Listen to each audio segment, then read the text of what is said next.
Bonjour à toutes et tous et bienvenue sur ce webinaire Santé d'Intercommunalité de France.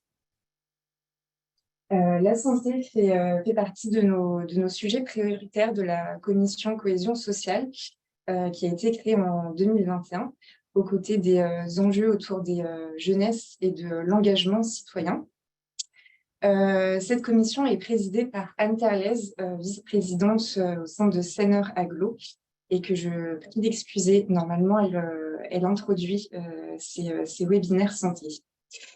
Donc, ce cycle de 3 webinaires sur la santé s'inscrit dans la continuité des travaux portés par la commission cohésion sociale, notamment sur les outils à disposition de l'intercommunalité, dont le contrat local de santé, les actions possibles à partir des compétences obligatoires, par exemple en faveur de la santé-environnement, les différentes réalités autour du phénomène de désertification médicale.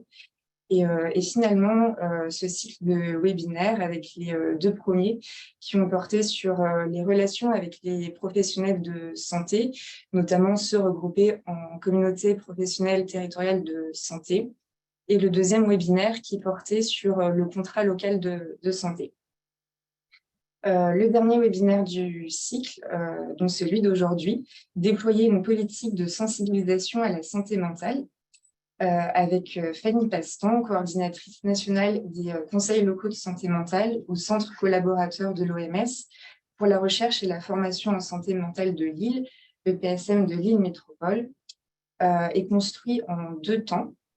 Tout d'abord, une présentation du champ de la santé mentale, son inscription au sein des politiques publiques et plus concrètement la participation des collectivités au déploiement des conseils locaux de santé mentale. Cette première séquence sera suivie de quelques minutes d'échanges collectifs, puis une 2e partie qui va, elle, se centrer sur les enjeux d'adaptation des actions en faveur d'un bon état de santé mentale aux jeunesses et au public en situation de précarité. Et cette seconde partie sera, elle aussi, accompagnée d'un temps d'échange collectif. Donc, sans plus attendre, je vais donner la parole à Fanny Pastan. Bonjour, alors je vais juste prendre une petite minute pour partager mon écran.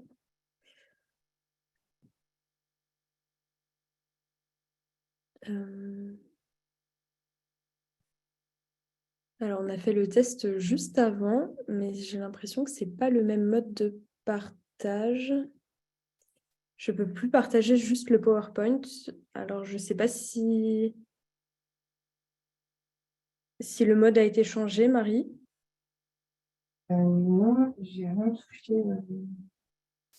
Je pouvais normalement partager les différentes fenêtres, mais là, j'ai l'impression de ne plus pouvoir. Je peux juste partager mon écran. Alors, attendez. Excusez-moi, parce qu'il n'y en aura pas pour longtemps normalement. Ok. Alors, est-ce que vous voyez bien? Il faut juste que je mette en plein écran. Est-ce que c'est bon? Merci. Ok. Alors, bonjour à toutes et à tous.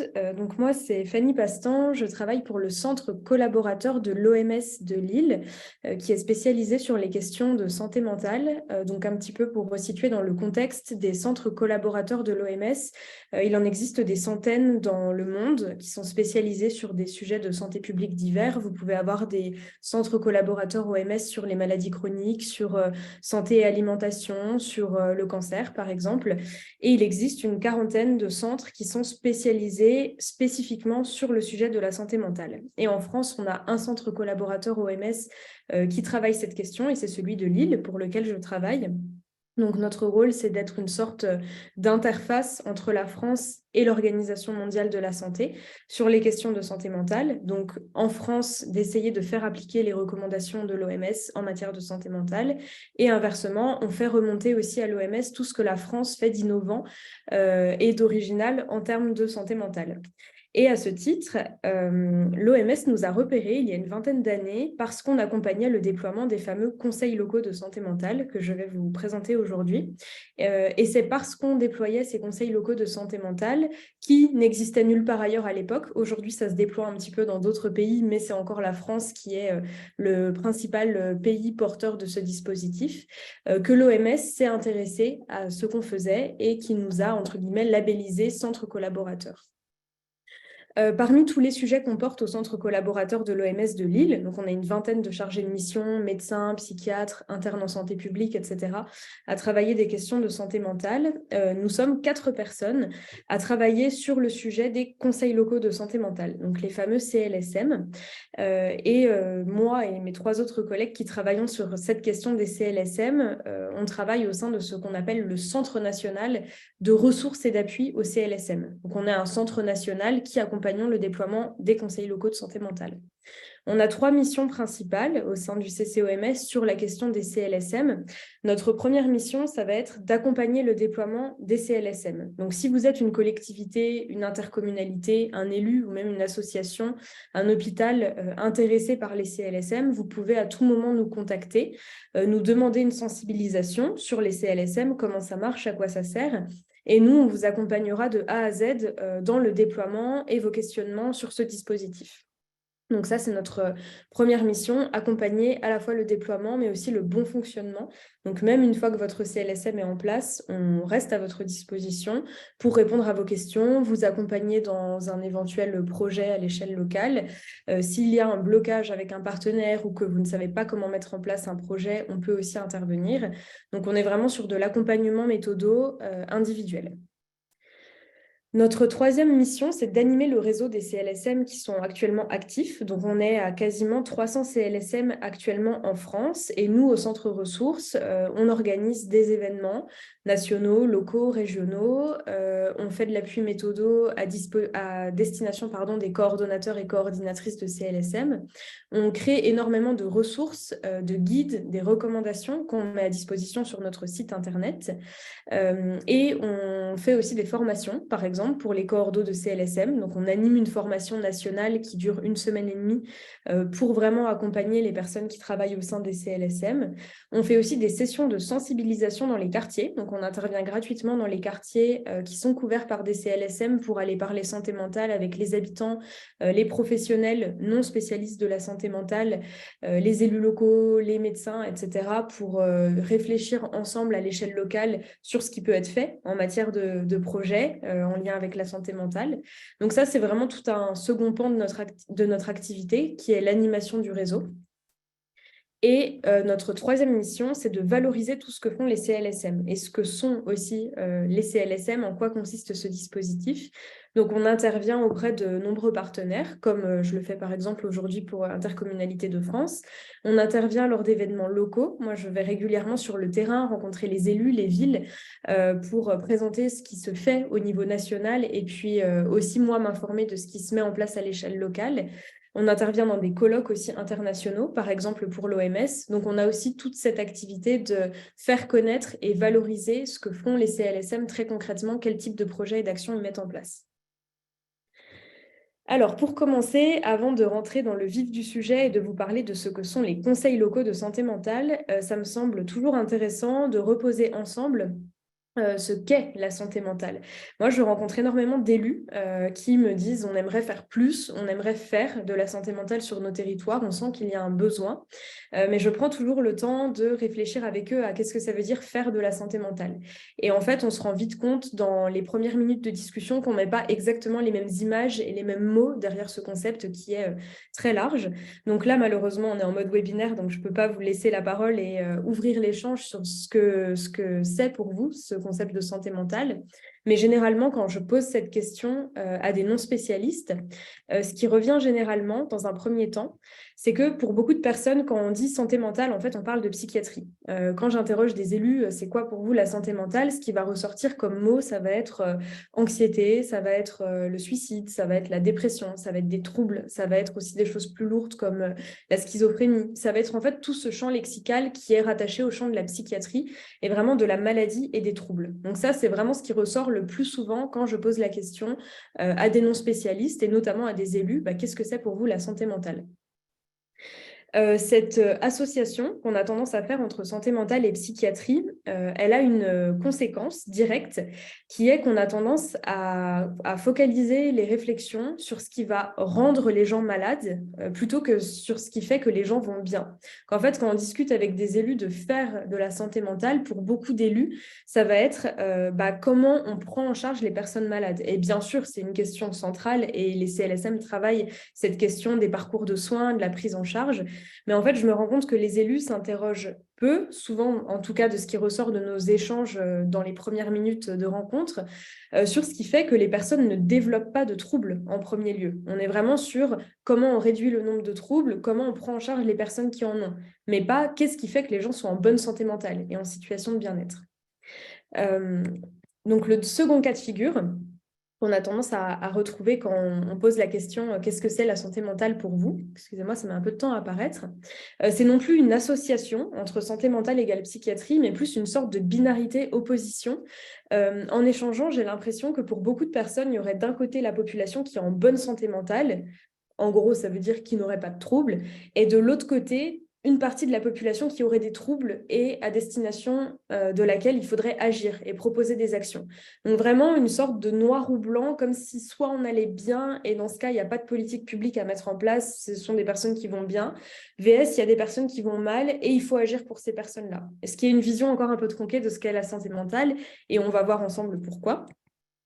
Et le troisième cas de figure, c'est celui-ci, donc celui qui vient d'apparaître en bas de l'écran, qui correspond un peu plus à la vision qui est portée par l'OMS et à celle qu'on porte nous au centre de Lille. C'est l'idée que la santé mentale, c'est un tout, qu'on en a toutes et tous une comme on a toutes et tous une santé physique, mais parfois, selon nos parcours de vie, ça nous arrive de développer un trouble de santé mentale. Et donc, ce trouble et ce problème de santé mentale, ça va devenir une petite partie de notre santé, comme un rhume ou une maladie plus grave peut devenir une part de notre santé physique. Mais il faut bien avoir en tête qu'il n'y a pas d'un côté les personnes malades, de l'autre les personnes qui vont bien, mais qu'on a tous et toutes cette santé mentale et que la psychiatrie peut faire partie à un moment de notre vécu et de notre expérience. Donc cette troisième vision, elle est un petit peu plus complète. On se rapproche un petit peu plus de ce qu'on met derrière le mot santé mentale quand nous, on en parle au CCOMS. Mais on va voir ensemble qu'on peut encore un petit peu nuancer et affiner cette définition. Alors, je ne sais pas si vous connaissez le continuum de la santé mentale. Nous, c'est une image qu'on utilise beaucoup pour expliquer ce que c'est la santé mentale et encore une fois approfondir ce que veut dire ce concept-là. Donc en fait, pendant très longtemps, quand on parlait de santé mentale, comme je vous l'ai montré avec le premier cas de figure, on se plaçait uniquement sur le prisme du médical. Et ce qui définissait la santé mentale d'un individu, ce qui allait définir votre santé mentale à vous, ça va être est-ce que vous avez un trouble ou pas? Et selon si vous avez un trouble très sévère ou que vous n'avez rien du tout, un médecin pouvait grosso modo vous placer sur cet axe-là. Absence de trouble, vous êtes en bonne santé mentale. Trouble plus ou moins sévère, vous êtes en moins bonne santé mentale. Sauf qu'à partir des années 70-80, de nombreuses associations de patients ont milité pour que soit ajouté un second axe à ce continuum, et c'est celui-ci. L'axe du bien-être et du mal-être. Et en fait, ces associations de patients, elles ont insisté pour faire passer dans l'idée, dans nos consciences à tous, dans nos représentations collectives, l'idée qu'en fait, les médecins ne sont pas les seuls qui sont capables de définir l'état de santé mentale d'un individu. En fait, vous et moi, on est capables, au jour le jour, de mettre des mots sur comment on se sent. En ce moment, je dors mal, je me sens très anxieuse, par exemple, ou en ce moment, tout va bien dans ma vie personnelle comme professionnelle. Et en fait, on est tous et toutes capables de se situer sur cet axe vertical et de dire comment on se sent globalement. Et ça, un médecin n'est pas plus à même que nous pour mettre des mots sur comment on se sent. À l'inverse, c'est nous les mieux placés pour dire comment on définit notre santé mentale actuellement.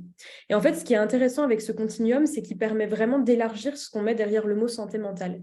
En fait, quand on parle de santé mentale, on parle bien sûr de cette personne-là, donc qui n'a pas de trouble et qui est en situation de bien-être. Ça, c'est assez instinctif à comprendre. J'ai pas de trouble, je me sens bien. On parle aussi de santé mentale quand on parle de cette personne. Elle va bien, elle est en bonne santé mentale. La deuxième représentation que permet de saisir ce continuum, c'est ce cas de figure-là, c'est j'ai des troubles de santé mentale, qu'il est du côté présence de troubles, et je me sens mal.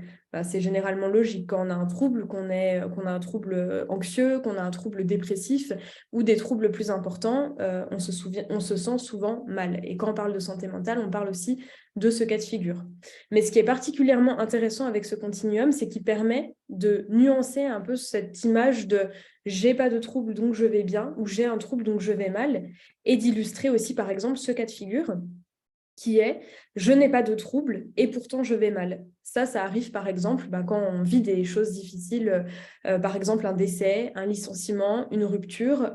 On est nombreux et nombreuses à avoir été mal dans ces situations, mais vraiment mal, pas juste j'ai un petit coup de blues ou vraiment on se sent pas bien et pour autant on n'a pas de trouble. Un psychiatre ne nous aurait pas diagnostiqué un trouble ou ne nous aurait pas prescrit forcément des médicaments ou un suivi, mais on aurait pu nous dire c'est normal, c'est une étape de la vie qui fait qu'on va mal et qu'on souffre, et c'est normal de se sentir mal dans ces situations-là. Donc la santé mentale, c'est aussi ne pas avoir de troubles et pourtant pouvoir se sentir mal. Et enfin, le dernier cas de figure qui est encore un petit peu moins instinctif à saisir, c'est celui qui vient d'apparaître, donc le bonhomme en haut à gauche qui a des lunettes, c'est le fait d'avoir des troubles de santé mentale et pour autant aller bien. Et ça, c'est difficile à comprendre pour beaucoup de personnes que c'est possible. C'est ce qu'on appelle le rétablissement. C'est quand on a un trouble de santé mentale, notamment chronique, mais qu'on a trouvé un soutien, un suivi professionnel. Donc, on a des médecins, un accompagnement psychologique qui nous convient. On est aussi bien entouré socialement. On a des amis, des proches qui sont au courant de notre trouble et qui peuvent nous aider, nous soutenir. Et en fait, malgré notre trouble, on réussit à trouver un équilibre qui globalement nous convient et on peut aller bien. Et ce qui est intéressant, encore une fois, avec ce continuum, c'est que quand j'échange avec des élus pour la première fois et qu'ils me disent qu'ils veulent faire de la santé mentale en tant que collectivité, souvent, ils pensent qu'ils vont s'adresser au bonhomme que vous voyez qui est assis sur son lit. Ils pensent que faire de la santé mentale, ça va vouloir dire mettre en place des actions et des politiques publiques pour des personnes qui vont mal et qui ont des troubles. Alors qu'en fait, faire de la santé mentale quand on est une collectivité, c'est aussi se demander comment la personne qui a le pouce en l'air, donc qui va bien et qui n'a pas de trouble, comment elle reste en bonne santé mentale, comment on fait en sorte qu'on maximise les chances qu'elle reste dans cet état de santé satisfaisant.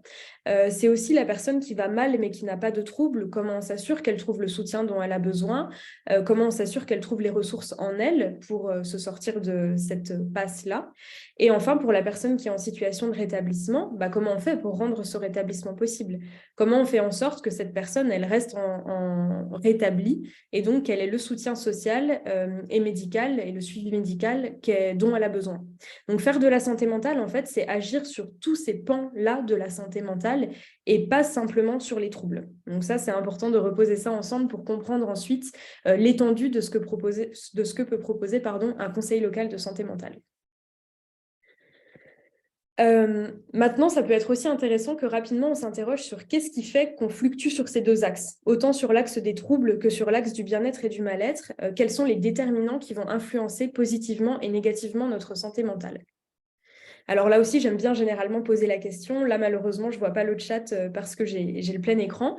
Mais ça aurait été intéressant que je vous pose cette question à vous. Qu'est-ce qui vous influence votre santé mentale, positivement comme négativement? On a tous identifié des facteurs où on sait, par exemple, que quand on ne fait pas du sport pendant très longtemps, notre anxiété va augmenter. Quand on travaille trop et qu'on s'oublie, on ne se sent pas bien.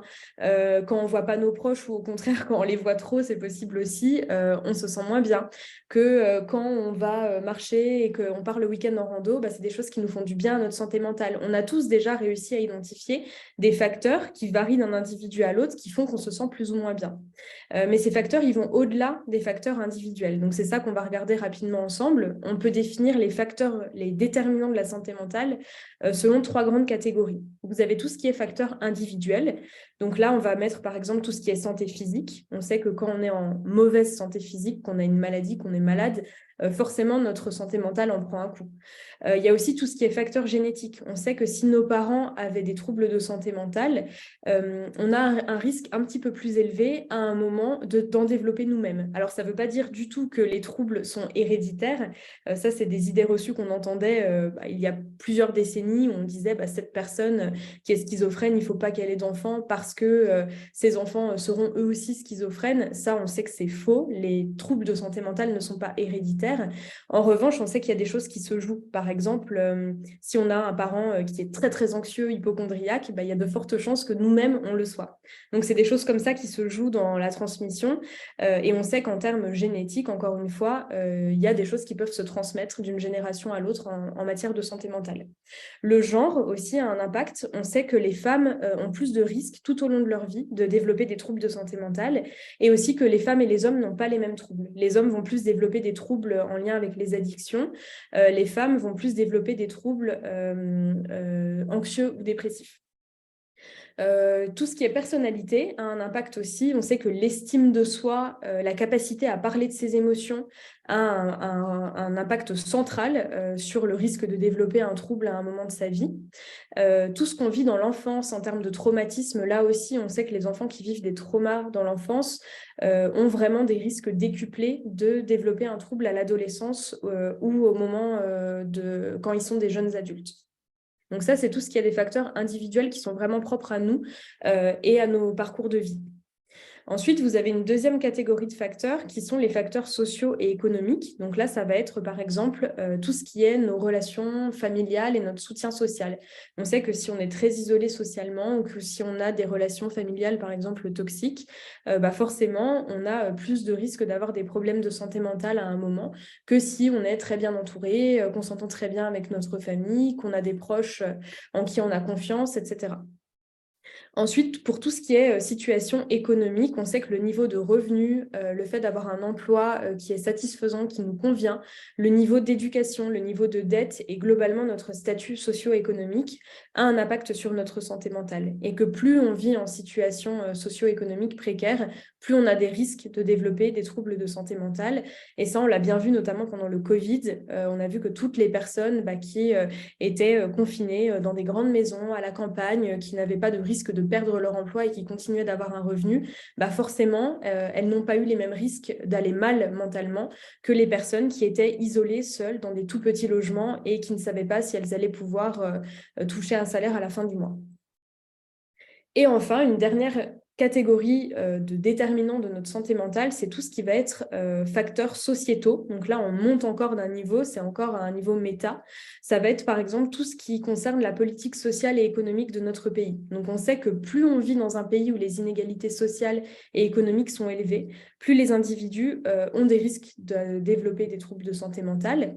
À quel point les services sociaux sont accessibles, développés, ça aussi, ça joue. Bien sûr, si on est dans un pays où la santé est gratuite et où on a accès à des soins, si on ne va pas bien, on a plus de chances de s'en sortir que si on vit dans un pays où les services publics sont inexistants et réservés aux personnes qui ont les moyens de s'offrir ces services-là.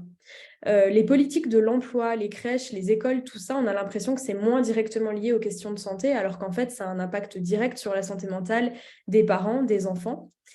Tout ce qui va concerner les infrastructures, le niveau de violence, c'est logique, l'accès à la nature, aux espaces verts, tout ça, on en parle de plus en plus, notamment en lien avec la crise climatique.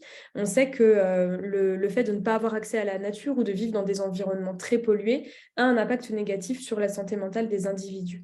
Et enfin, pour finir, il y a tout ce qui est lié aux croyances culturelles. Dans certains pays, tout ce qui est en lien avec la santé mentale est encore très, très stigmatisé. Alors, je dis dans certains pays, mais dans le nôtre, même si on a l'impression que, bien sûr, ça progresse, ce sont encore des sujets, selon nos cercles et les cercles dans lesquels on grandit, on évolue. C'est un sujet qui peut rester très stigmatisé. Et toutes les croyances culturelles qui peuvent exister autour des troubles de santé mentale, bien sûr, ça a un impact. Si on vit dans un pays où on nous dit que les troubles de santé mentale, ça peut arriver à tout le monde, que c'est pas grave, que c'est pas notre responsabilité et que des solutions existent, on va pas vivre nos problèmes de santé mentale de la même manière que si on vit dans un environnement où on dit qu'avoir un trouble de santé mentale, par exemple, c'est être possédé ou alors c'est notre responsabilité individuelle et qu'on est faible. Tout ça, ça a un impact sur la manière dont on se sent. Alors, c'est intéressant, une fois qu'on a un peu balayé ces différentes grandes catégories de déterminants, de se demander quels sont les déterminants qui pèsent le plus, selon vous. Notre état de santé repose à combien de pourcents sur le système de soins et de protection sociale, à combien de pourcents sur l'environnement social et économique, combien de pourcents sur les déterminants génétiques et biologiques, et combien de pourcents sur l'environnement physique. Alors, je vais quitter le plein écran pour regarder le chat. Je vais quand même vous poser la question. Donc, selon vous, à combien de pourcents notre état de santé repose sur le système de soins et de protection sociale? Je vois qu'une question est posée sur le document. Oui, je vous diffuserai tout ça, j'enverrai à Marie et je pense que ça vous sera transmis. Alors, je vous laisse proposer un pourcentage. 20% sur le système de soins et de protection sociale, 20%, 10%. Ok, 15. Donc, on est globalement autour de 10-20% sur le système de soins et de protection sociale. Selon vous, quel est le poids de l'environnement social et économique?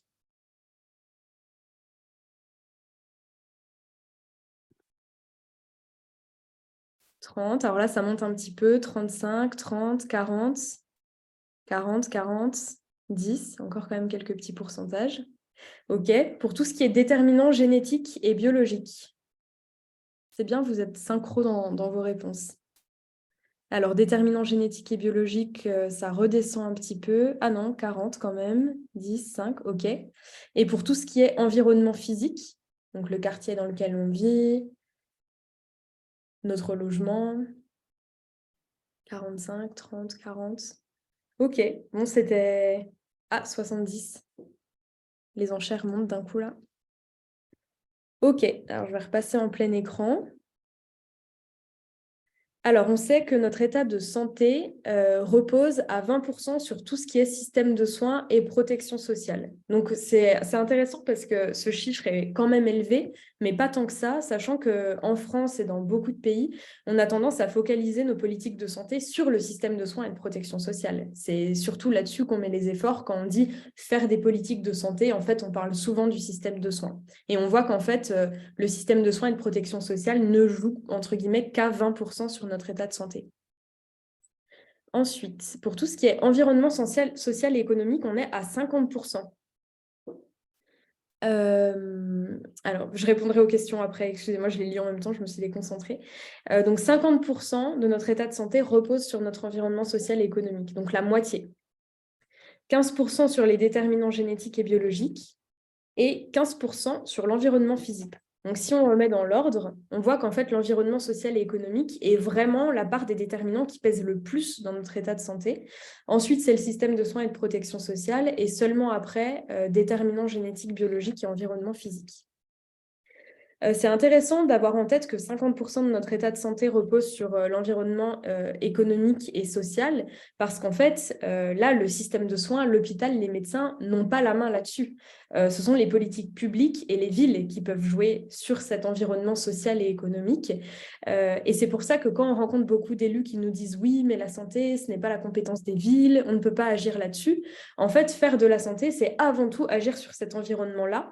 Et c'est très intéressant d'avoir ça en tête. En tant qu'intercommunalité notamment, en fait, vous êtes l'entité qui peut le plus jouer sur l'état de santé des individus, avant les déterminants individuels et avant le système de soins. Je vous conseille fortement de consulter ce petit guide qui est téléchargeable sur Internet. Si vous tapez la santé mentale dans la cité Psycom, vous y avez accès.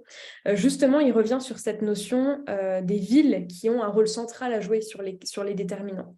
Et il fait le lien entre les compétences des villes et les déterminants de santé qui pèsent le plus. Donc, je vous le passe pas en détail maintenant, mais je vous invite à le consulter.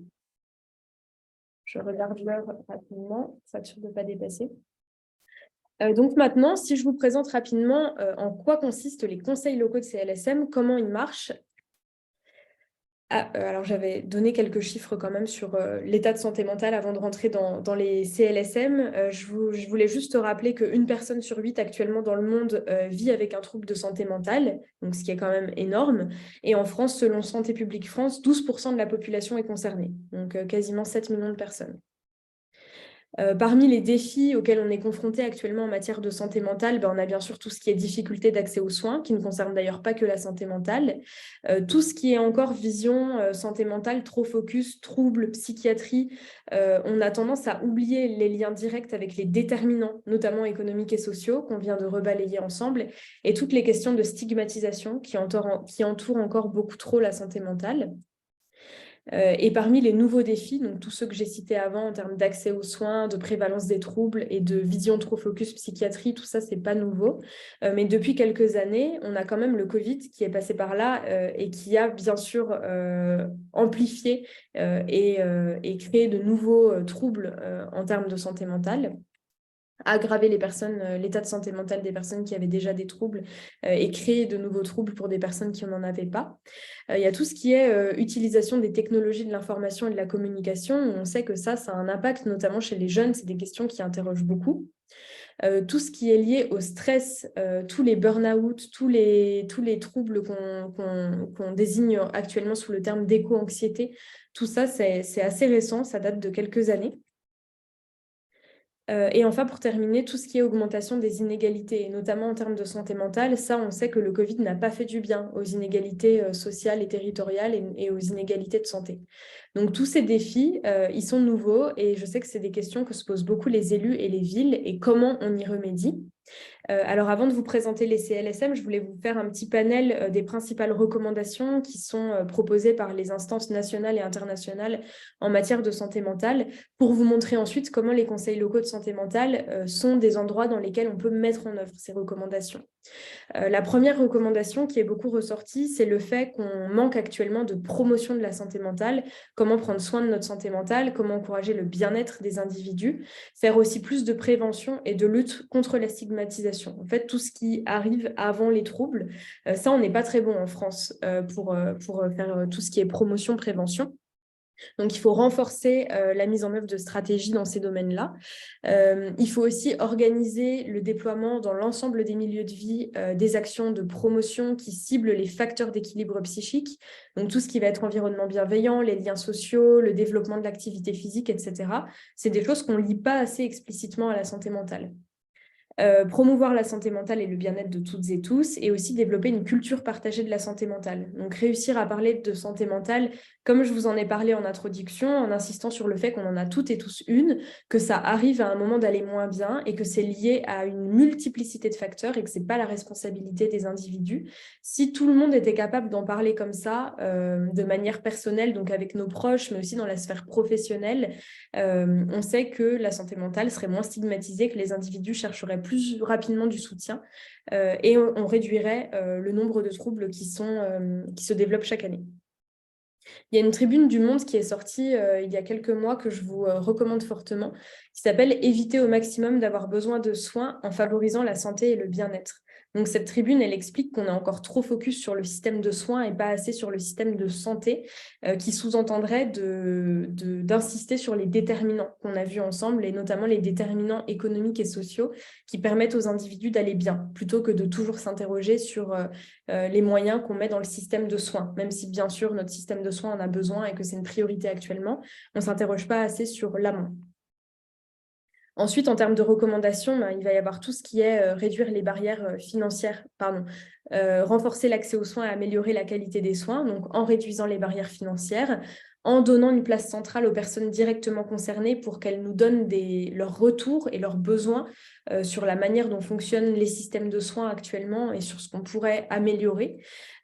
Améliorer la disponibilité des professionnels de santé mentale, sensibiliser davantage aux avantages des soins de santé mentale, parce que c'est encore des soins qui font peur à beaucoup de gens. On l'a tous entendu, je ne vais pas aller voir un psychologue, je ne suis pas fou, je ne suis pas folle, c'est encore des choses qu'on entend aujourd'hui. Et enfin, rapidement, réaffirmer les grands principes de santé mentale communautaire, donc comment on organise les systèmes de soins en santé mentale et de soutien dans les milieux de vie des individus, et pas seulement à l'hôpital ou dans les cabinets de psychologues ou de psychiatres. Renforcer la collaboration intersectorielle, donc vraiment faire travailler le médico-social, le sanitaire, le social ensemble. Et enfin, la question du portage politique, qui est indispensable si on veut agir sur les déterminants de la santé mentale, et comme on l'a vu tout à l'heure, en grande partie sur les déterminants économiques et sociaux. Et donc, comment on met en place et en pratique ces recommandations ? Grâce aux CLSM. Donc, les CLSM, rapidement, c'est des outils de concertation et de coordination autour de la santé mentale sur un territoire donné. Donc, un territoire, ça peut être une ville, ça peut être une interco, on y reviendra juste après. Il faut juste garder en tête que c'est à l'échelle locale que ça se passe. En termes de composition, nous, au CCOMS, on parle du 4 quarts des CLSM. C'est pour avoir en tête que dans un CLSM, il faut à minima, vraiment c'est indispensable, un élu local, un représentant de la psychiatrie publique, donc par exemple le chef de secteur, et des personnes concernées, donc des usagers, des personnes qui ont eu des troubles ou qui ont des troubles de santé mentale, des aidants, donc des personnes qui accompagnent des personnes qui ont des troubles, et enfin un coordonnateur ou une coordonnatrice pour faire travailler ces personnes ensemble. Ensuite, on verra, il y a plein d'autres partenaires qui sont autour de la table d'un CLSM, mais il faut à minima ces 4 acteurs-là. S'il n'y a que la psychiatrie ou que les élus, on ne peut pas parler de CLSM. Et l'objectif principal du CLSM, ça va être de définir des politiques et des actions locales qui doivent permettre l'amélioration de la santé mentale de la population. Et quand on dit améliorer la santé mentale, encore une fois, on n'est pas juste sur réduire le nombre de troubles, mais vraiment, au sens large, comment on tient compte de la santé mentale des individus sur notre territoire. Les CLSM, ils ont 6 grands champs d'action, 6 missions principales. Ça va être lutter contre la stigmatisation et les discriminations, promouvoir la santé mentale, le bien-être et le rétablissement, prévenir les troubles, favoriser l'insertion sociale et l'autonomie des personnes qui ont des troubles, et enfin, tout ce qui va être accès aux soins et continuité des soins, en cohérence avec les parcours de vie des individus. Très rapidement, un CLSM, ce que ça n'est pas, ça maintenant je le dis dès maintenant quand je rencontre des collectivités, parce que c'est ce que je constate sur le terrain qui des fois fait qu'on s'éloigne un petit peu de la philosophie CLSM. Un CLSM, ce n'est pas une instance de gestion de situation individuelle. Il y a beaucoup d'élus qui me disent, nous on veut un CLSM parce qu'on a 3 individus qui sont bien identifiés dans notre commune, qui posent problème, qui crient, qui font du bruit, qui font peur, etc. Alors, le CLSM, ça peut parfois permettre de régler ce type de situation, des individus un peu isolés où on a du mal à les suivre d'un point de vue social et médical. Mais encore une fois, le CLSM, on est vraiment sur une approche populationnelle. On propose des politiques publiques, des actions qui vont toucher l'ensemble de la population. Même si vous pouvez cibler des actions pour les jeunes, les personnes âgées, les parents, etc., on est vraiment sur des politiques publiques. Pas telle personne pose problème dans ma commune et donc je veux un CLSM pour trouver une solution. Ce n'est pas non plus un dispositif focus psychiatrie. On est vraiment avant tout sur tout ce qui va être prévention, promotion et surtout travail sur les déterminants sociaux et collectifs. Ce n'est pas un outil de planification et un contrat, c'est vraiment un conseil. C'est des personnes qui se mettent autour d'une table, qui disent voilà sur notre commune quelles sont les problématiques, les besoins qu'on a en termes de santé mentale, et ensuite on réfléchit à comment y apporter des solutions. Et pour finir, ce n'est pas une instance descendante, ce n'est ni les élus locaux, ni l'ARS qui décident de ce qui se met en place sur le terrain. Ce sont l'ensemble des partenaires du CLSM, dont font partie les élus et l'ARS, mais on est vraiment sur, on part des besoins des habitants, des professionnels, des élus, et ensuite on met en place des actions qui conviennent à tous, à toutes et tous. On est passé de 40 CLSM au début des années 2010 à aujourd'hui quasiment 300 en France. On est à 270, 275 actifs et près d'une petite centaine qui sont en projet actuellement. Et en termes de fonctionnement, donc vous avez le comité de pilotage qui reprend le fameux 4 quarts élu psychiatrie personnes concernées, où on s'interroge sur quels sont les besoins de votre territoire à vous. Donc on part d'un diagnostic local des besoins. Nous, on accompagne la construction de ces diagnostics locaux. On regarde si sur notre commune, par exemple, la priorité, ça va être la santé mentale des jeunes. Tous les professionnels s'accordent pour dire qu'il y a un problème à ce niveau-là. Le comité de pilotage acte que va être travaillée cette question, santé mentale des jeunes, et il met en place, par exemple, un groupe de travail santé mentale des jeunes. Et dans ce groupe de travail, on va rassembler tous les acteurs du territoire qui sont compétents pour réfléchir sur cette question. Donc, par exemple, ici, vous aviez la pédopsychiatrie, l'éducation nationale, des associations, les programmes de réussite éducative, un point écoute par an et le CCAS. Et tous ces acteurs, à la fois de l'éducation, du social, du médical, réfléchissent à quel type d'action ils veulent mettre en œuvre pour s'attaquer à la problématique santé mentale des jeunes. On vient de sortir un état des lieux national sur le fonctionnement des CLSM, donc là, il y a 1 mois et demi, où on a un petit peu réinterrogé l'ensemble du réseau sur le profil des territoires couverts, sur les membres qui les composent, sur le type d'actions qui sont mis en place, sur comment ils s'articulent avec les dispositifs existants à l'échelle locale. Donc, ce document fait une 40aine de pages. On l'a sorti, comme je vous l'ai dit, tout récemment. Et si ça vous intéresse, on fait une présentation des principaux résultats, des grandes tendances, le 15 mai de 14 h à 15 h 30. Donc, je mettrai le lien dans le chat juste après si vous voulez vous y inscrire. Mais ce webinaire reprendra quelques chiffres, comme par exemple, j'en ai sélectionné quelques-uns ici, sur l'échelle et la nature des territoires. Donc, par exemple, on sait actuellement que la majorité des CLSM sont à l'échelle communale, mais de plus en plus à l'échelle intercommunale. Il y a 10 ans, c'était 10% des CLSM échelle intercommunale et une très, très grande majorité à l'échelle d'une ville. Actuellement, de plus en plus de CLSM se basent sur l'échelle interco, communauté de communes, pour définir le périmètre couvert. Donc ça, c'est par exemple une donnée qu'on a sortie là dans le dernier état des lieux. On sait aussi que la plupart des CLSM sont urbains. 64% des CLSM sont dans des villes et seuls 5% des CLSM sont vraiment sur des territoires ruraux. Donc ça, c'est une question qu'on est en train aussi d'essayer de travailler. On échange avec l'Association des maires ruraux de France pour voir comment on pourrait davantage développer les CLSM sur ces territoires-là. Dans l'état des lieux national, on a aussi mis à jour les thématiques qui sont travaillées. J'essaye de conclure juste après ça. Donc, par exemple, on sait qu'actuellement, les thématiques qui sont le plus travaillées, ça va être tout ce qui est semaine d'information sur la santé mentale, donc parler de santé mentale au grand public et aux professionnels non spécialistes, tout ce qui va être logement, habitat, la sensibilisation, l'information des pros, la santé mentale des ados, les sensibilisations, informations auprès de la population générale, santé mentale des enfants, l'accès aux soins, la santé mentale et la précarité, la prévention du suicide, les addictions, santé mentale au travail, etc. Sachant que la liste n'est pas exhaustive et que toutes les thématiques sont légitimes et peuvent être travaillées dès lors qu'elles sont identifiées à l'échelle locale. Je vous donnerai quelques exemples d'actions concrètes qui sont menées, mais je vais peut-être vous laisser la parole pour un premier tour de questions-réponses et ensuite on pourra peut-être revenir sur quelques exemples concrets si ça vous va. Donc, je vous laisse le chat et je vais essayer de répondre aux questions au fur et à mesure. Et si Marie, vous en avez identifié des questions au fur et à mesure qui ont été posées que je n'aurais pas vues, n'hésitez pas à me les relayer. Merci beaucoup Fanny pour cette présentation très riche, très complète. Donc tous les participants peuvent lever la main et on va leur donner la parole si ils souhaitent poser des questions de vive voix. Autrement, dans le chat, j'avais précédemment repéré quelles sont les modalités d'inscription aux formations du CCOMS que vous évoquiez au début et un questionnement sur le lien entre santé mentale et précarité, mais ça peut-être qu'on va y répondre par la suite.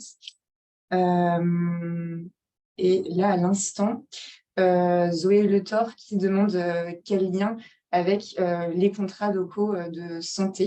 Est-ce que ce lien est automatique? Et même question pour Anne-Marie Favre. Je vais peut-être commencer par celle-ci, comme il y a 2 questions là-dessus.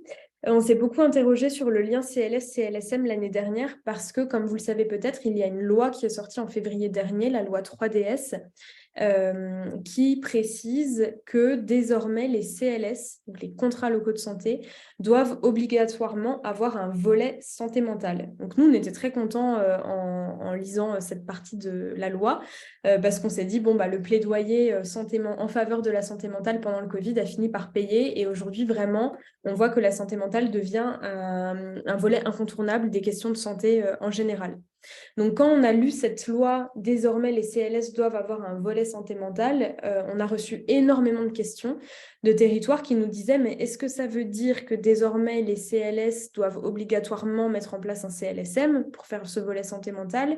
Est-ce que le CLS fait de la santé mentale, le CLSM fait aussi, mais ils ne font pas la même chose? Enfin, voilà, il y a eu beaucoup de questions là-dessus et on a tranché sur cette question lors de nos journées nationales à Nantes en fin d'année dernière. Donc, il y avait des ARS, des élus locaux, des professionnels de terrain et on a conclu que si le CLS doit désormais faire de la santé mentale, ce n'est pas obligatoire d'avoir un CLSM. Donc, je réponds à votre question, le lien n'est pas automatique.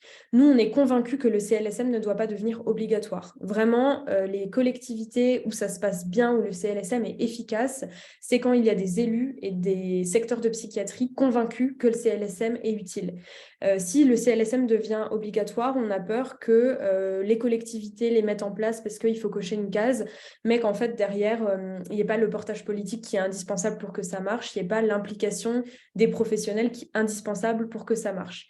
Donc, le lien n'est pas automatique. Un CLS peut faire son petit volet santé mentale et proposer 2-3 actions dans le cadre du CLS. Cependant, on encourage très fortement le portage de ce volet santé mentale par un CLSM. Quand on rencontre des collectivités, on leur dit que ce n'est pas obligé, mais le CLSM reprend toutes les recos nationales et internationales en matière de santé mentale. Vraiment, on a construit cet outil en faisant une revue de tout ce que propose l'OMS, le Haut Conseil de santé publique, la littérature scientifique. Donc le CLSM, dans son fonctionnement, dans les missions qu'il porte, dans son organisation, est un condensé de ces recommandations. Donc, l'essentiel, c'est de faire de la santé mentale, peu importe que vous le fassiez tout seul, dans le cadre d'un CLS, dans un CLSM. L'essentiel, c'est de commencer et de vous y intéresser. Mais on encourage le fait que ce soit fait dans le cadre d'un CLSM, pour les raisons que je viens de citer. Donc, si vous avez un CLS, vous pouvez tout à fait développer un CLSM en parallèle et dire le CLSM se chargera du volet santé mentale sur notre commune, mais ce n'est pas obligatoire. Alors, pour les autres questions, pour tout ce qui était formation, donc la formation nationale qu'on fait sur les CLSM, elle est portée avec le CNFPT, donc le Centre national de la fonction publique territoriale. Donc, si vous êtes une collectivité et que vous avez un CLSM, vous pouvez inscrire gratuitement la personne qui coordonne le CLSM parce que c'est porté par le CNFPT. Donc, en tant que collectivité, vous contribuez, vous donnez des fonds au CNFPT, vous cotisez, c'est le mot que je cherchais, pour le CNFPT et vous avez droit à des formations. Donc normalement, si vous êtes une collectivité, vous ne payez rien, vous pouvez vous y inscrire gratuitement.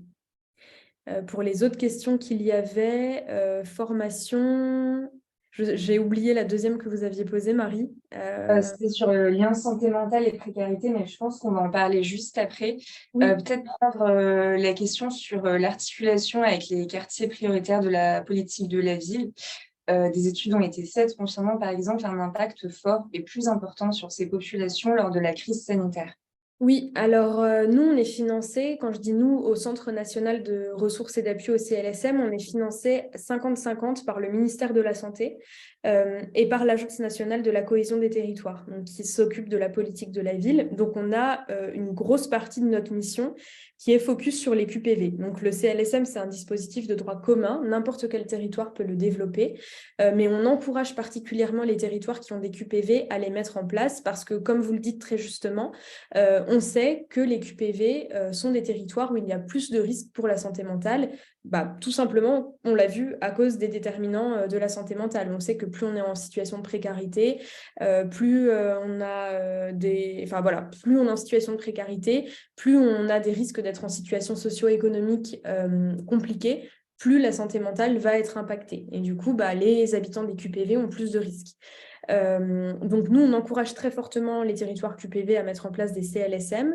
Et comme je le disais en introduction, on propose aussi des actions spécifiques dans les quartiers. Notamment, on se déplace. Moi, j'ai une collègue embauchée à plein temps pour aller dans les QPV, couverts par les CLSM, et aller parler santé mentale avec les habitants et les professionnels. On développe aussi des ressources spécifiques sur les questions santé mentale et QPV. Sur notre site internet, vous pouvez trouver pas mal d'articles là-dessus. Donc voilà, on encourage l'idée que la santé mentale, c'est global et qu'on vive dans les beaux quartiers ou dans les QPV, tout le monde en a une et peut être touché. Mais on insiste sur le fait que les habitants des QPV ont plus de risques et donc que c'est d'autant plus important quand on est une interco, une collectivité avec des QPV, à essayer de mettre en place des choses en lien avec la santé mentale. Et ensuite, peut-on mettre en place un CLSM sans avoir un CLS totalement? Moi, j'accompagne très souvent des territoires qui n'ont pas de CLS et qui veulent commencer par un CLSM. Il n'y a aucun souci là-dessus. Quel lien avec le PTSM mis en place par les ARS? Alors là aussi, ça a soulevé beaucoup de questions. Donc les projets territoriaux de santé mentale, vous en avez peut-être entendu parler, ce sont des projets à l'échelle départementale qui sont censés proposer un plan d'action sur plusieurs années sur, par exemple, les questions santé mentale et précarité, santé mentale et aller vers, organisation du système de soins. Donc, beaucoup de personnes nous ont dit, mais comment les CLSM à l'échelle locale s'articulent avec le PTSM à l'échelle départementale? La loi est assez claire sur ce sujet. La loi de modernisation du système de santé de 2016 dit que les PTSM, pour être pertinents, doivent en fait consulter les CLSM. Lorsque le PTSM rédige son plan d'action départemental, il doit aller voir ce qui se passe à l'échelle locale et demander aux élus, aux professionnels de terrain, vous, sur votre CLSM, quelles sont les priorités identifiées? Quelles sont selon vous les ressources à mettre en place à l'échelle départementale? De quoi vous avez besoin? Donc le PTSM consulte les CLSM et ensuite les CLSM donnent avis sur le PTSM. Donc une fois que le PTSM est rédigé, voilà ce qu'on va faire sur les 4 prochaines années au niveau du département. Les CLSM ont leur mot à dire en disant selon nous, il manque des choses importantes. Selon nous, il est très pertinent et ça va nous aider à compléter ce qu'on fait nous à l'échelle locale. Donc voilà globalement comment ça se passe. Je pourrais rentrer plus dans le détail en disant par exemple que dans les instances des PTSM, on retrouve des représentants des CLSM. Les PTSM peuvent aussi organiser des réunions départementales où ils invitent les CLSM. Donc ça s'articule très bien, chacun a sa spécificité et il ne faut pas croire que l'un remplace l'autre. En gros, si je fais une réponse courte, mais on peut en rediscuter si vous avez des questions plus précises. Et ensuite, sur le lien avec les CPTS, vous êtes très focus articulation, hein, le lien CLS, PTSM, CPTS. Alors, pour les CPTS, là aussi, on a eu pas mal de questions l'année dernière sur le sujet et on a travaillé avec l'Union nationale, la Fédération nationale des CPTS pour essayer de donner des recommandations claires en la matière. Les CPTS, donc ce sont des structures à l'échelle locale et souvent intercommunale qui rassemblent des professionnels de santé libéraux, par exemple des médecins généralistes, des kinés, des ophtalmos, des dentistes. Nous, on insiste pour que les CPTS soient aussi un lieu de promotion de la santé mentale. Donc, au sein des CPTS, puisse être relayé ce que font les CLSM à l'échelle locale, puissent être relayées les ressources que proposent les CLSM, et aussi que puissent être sensibilisés les professionnels libéraux au sein de ces CPTS à la santé mentale. Il y a beaucoup de CLSM qui sont en lien avec les CPTS et qui vont former par exemple les médecins généralistes et leur disent, voilà, quand vous avez telle problématique avec vos patients, comme vous n'êtes pas spécialiste de la santé mentale, vous pouvez les adresser comme ci, comme ça, vous pouvez les orienter vers telle association, vers telle permanence téléphonique et il y a beaucoup d'actions qui se font justement entre ces libéraux et les CLSM et ce qu'ils proposent à l'échelle locale en matière de santé mentale. Merci beaucoup, Fanny. Alors, je suis représentant des usagers dans diverses instances. Présentation. Merci pour votre retour. J'avais fait une remarque sur un groupe de travail en CLS sur favoriser la santé mentale. Je pensais que santé mentale était une maladie et je crois qu'il manque la fin de votre phrase. Et j'ai mieux compris. Ok. Tant mieux, ça a pu vous être utile. Je vous propose qu'on avance, qu'on continue. Oui. Avec exemple. Alors, j'ai sélectionné quelques exemples par thématique. Donc, j'ai pris des exemples logement, habitat, des exemples parentalité, santé mentale des jeunes et précarité aller vers. Je vais vous les passer très rapidement et encore une fois dans l'état des lieux que vous pouvez retrouver sur Internet ou demander à ce qu'on vous les envoie en version papier. Je vous remettrai les liens à la fin dans la conversation. Vous avez tout un catalogue d'exemples d'actions concrètes. Donc là, c'est un petit échantillon. N'hésitez pas à aller le consulter pour voir d'autres thématiques, comment elles sont travaillées. Donc, par exemple, sur le logement et l'habitat, sur le CLSM de Besançon, ils ont rédigé un protocole d'accord qui en lien avec la prise en charge des situations d'incurie. Quand il y a des situations d'incurie, qui on appelle en premier, dans quel ordre, quel professionnel. Et en fait, maintenant, ça se passe très bien à Besançon parce que dès qu'un bailleur social ou un gardien d'immeuble ou un voisin est face à une situation d'incurie, le protocole est connu dans la ville et les individus savent comment agir. et on n'attend pas que la situation dégénère et que ça finisse en hospitalisation sous contrainte, par exemple. Ils ont aussi organisé une journée de formation sur le syndrome de Diogène. Ils ont animation de la réponse d'un appel à projet pour créer le dispositif Un chez soi d'abord. Donc, c'est pour accompagner des personnes en situation de précarité et isolées à avoir accès au logement. Donc, tout ça, ça a été fait sur la ville de Besançon et c'est en lien de près ou de loin avec la santé mentale. Ils ont aussi, alors ça c'est à Lyon, organisé un travail de captation de logements auprès des bailleurs du territoire parce que la ville avait été alertée de difficultés d'accès et de maintien dans le logement pour beaucoup de personnes qui souffraient de troubles psy. Et du coup, la ville a organisé avec les bailleurs du territoire la captation de logements spécifiques en disant là ce sera pour des personnes qui ont des troubles et c'est réservé à ces personnes-là. Les bailleurs sociaux sont au courant et on fait le lien avec l'hôpital, que les personnes qui sortent d'hospitalisation puissent avoir accès au logement, par exemple.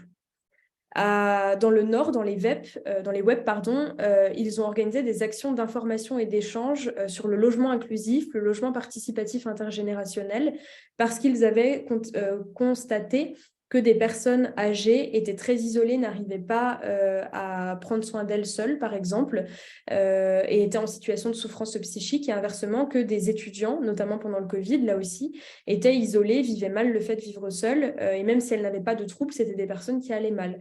En mettant en place des logements participatifs intergénérationnels, ils prennent à la fois en charge la santé mentale de jeunes et de personnes âgées.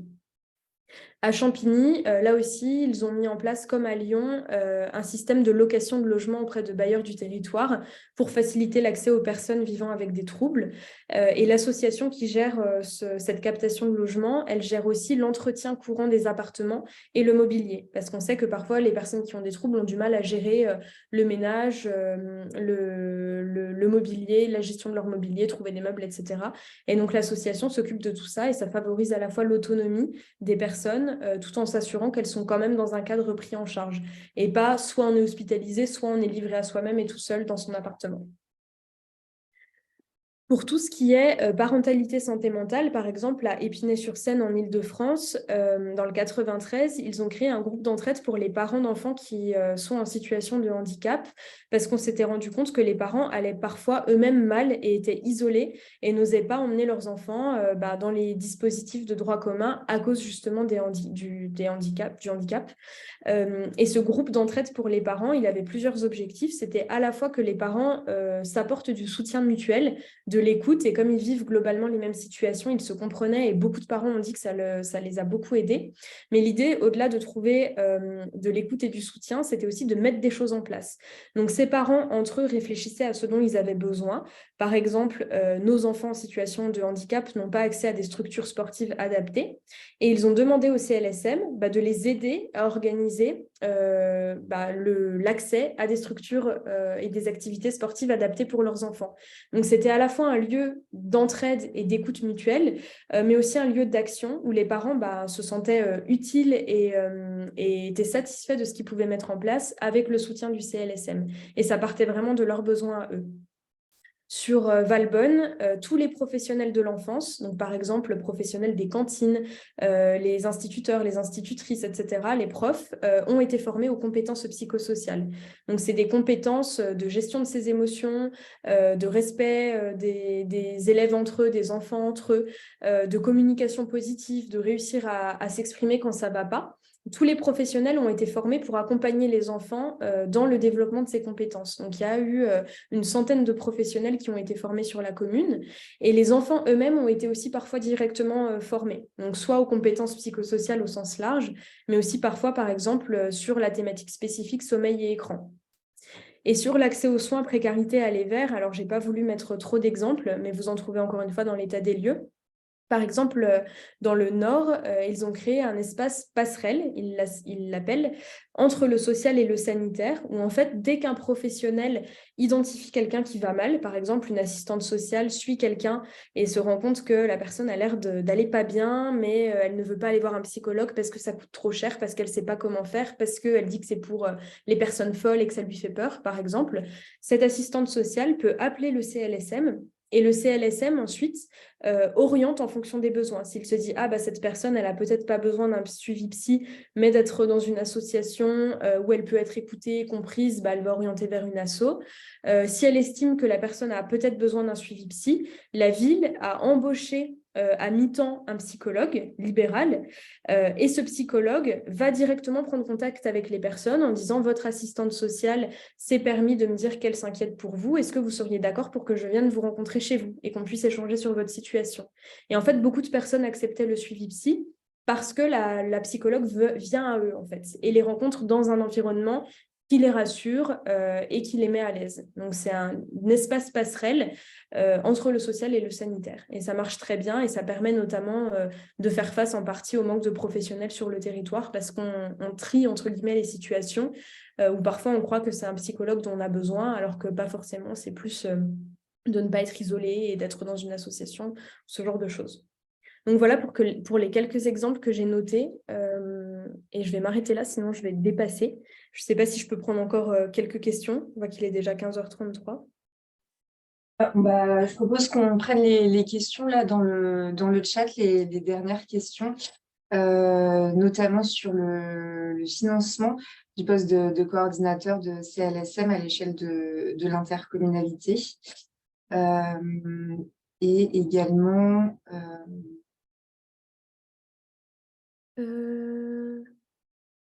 Puis je sur reçois les documents. Alors, Marie, si ça vous va, je vous l'accompagnement. enverrai les infos pour recevoir l'état des lieux Oui, pour bien que sûr. vous puissiez transférer aux personnes qui étaient inscrites. Qui peut-on contacter pour disposer d'un accompagnement? Bah, vous pouvez me contacter et moi ou un de mes collègues, on vous accompagnera étape par étape. Et cet accompagnement, il consiste en, vous expliquer plus précisément à quoi sert le CLSM et comment il fonctionne et éventuellement répondre à vos questions si vous n'êtes pas sûr que c'est le dispositif dont vous avez besoin ou si vous avez peur que ça coûte trop cher ou si vous avez peur que ça ne réponde pas aux problématiques de votre territoire, tout ça, on peut en discuter. Et une fois que vous êtes d'accord pour le mettre en place, étape par étape, on vous guide sur ce qu'il faut faire et dans quel ordre jusqu'à ce que votre CLSM voit le jour. Donc là, pareil, vous aurez mon adresse mail et vous pourrez me contacter pour qu'on fixe un temps d'échange et qu'on discute de tout ça. Et ensuite, avez-vous déjà accompagné des collectivités qui souhaitent mieux articuler CLSM et CLSPD sachant qu'un certain nombre d'auteurs et de victimes d'actes et de délinquance ou de troubles à l'ordre public présentent des troubles. C'est une problématique qui est très intéressante. Ouais. Le lien entre violence, délinquance et santé mentale, c'est une thématique qu'on travaille beaucoup avec les CLSM et notamment la police municipale et la gendarmerie nationale sont toujours quasiment présents dans les CLSM, justement en raison des liens que vous venez de soulever. Donc ça, on pourrait aussi en discuter. Si ça vous intéresse, n'hésitez pas à m'écrire. Mais les CLSPD sont très bien articulés avec les CLSM. Et la police, notamment, est présente aussi dans les CLSM pour voir comment eux doivent faire quand ils arrêtent, par exemple, quelqu'un pour trouble à l'ordre public, mais qui semble présenter des troubles de santé mentale. Comment on fait, qui on appelle, etc. Tout ça, c'est des protocoles qui se mettent en place grâce au CLSM à l'échelle locale.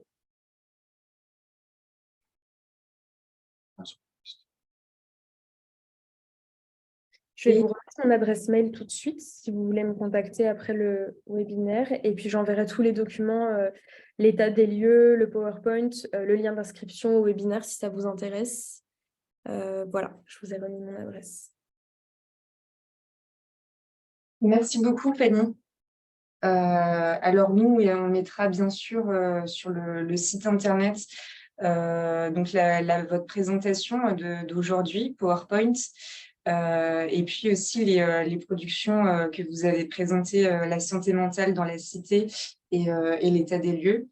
Et puis on partagera le lien pour la présentation du 15 mai. Parfait.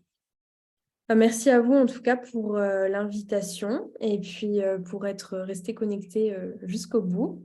Et n'hésitez pas à me recontacter si vous avez des questions ou besoin d'un accompagnement pour mettre en place un CLSM sur votre territoire. Ah, je ne trouve pas le mail. Je l'ai mis juste au-dessus. Je vous le remets tout de suite. Hop, voilà. On pourra le mettre aussi dans le petit compte-rendu écrit qu'on va faire du webinaire. Oui, c'est ma faute. En fait, j'écrivais juste aux autres et panélistes, donc à moi-même. Donc, je l'ai remis pour tout le monde. Là, normalement, c'est bon. Merci beaucoup pour votre participation. Merci à tout le monde. Et puis, à bientôt, Marie. N'hésitez pas à me recontacter pour d'autres interventions de ce type. Avec plaisir. Merci Fanny. Très Au bonne revoir. journée à tous. Bonne journée.